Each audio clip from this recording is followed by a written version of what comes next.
انت تدري رودريجو البرازيلي مدريدي لاخر لحظه. بحسب صحيفه سكاي سبورت رودريجو يريد البقاء مع النادي الملكي واثبات نفسه ويكون له احقيه والمشاركه اساسي مع النادي هذا الموسم.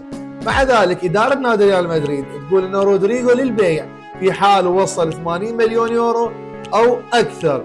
الصحف الانجليزيه حرقت الاجواء الانتقاليه لسوق الانتقالات، تقول انه المهتم بعرض رودريجو من نادي ريال مدريد هم ليفربول ونادي مانشستر سيتي، يريدون اللاعب ولكن ماكو تحركات ماكو مفاوضات بشكل رسمي. مع ذلك الصحف الاسبانيه تفضل بقاء رودريجو مع ريال مدريد حتى وان كان احتياط. ليش؟ لين انت بالموسم راح تلعب 50 مباراه او 60 مباراه، فيراد لك سكواد قوي، هجوم قوي واحتياط قوي حتى ما يصير عندك نقص في حال واجهت انصاب لاعب واراحه لاعب بسبب تراكم المباراه. مع ذلك فرودريجو خيار البقاء مع ريال مدريد هو افضل للنادي وللاعب. شنو رايك؟ شو تفضل؟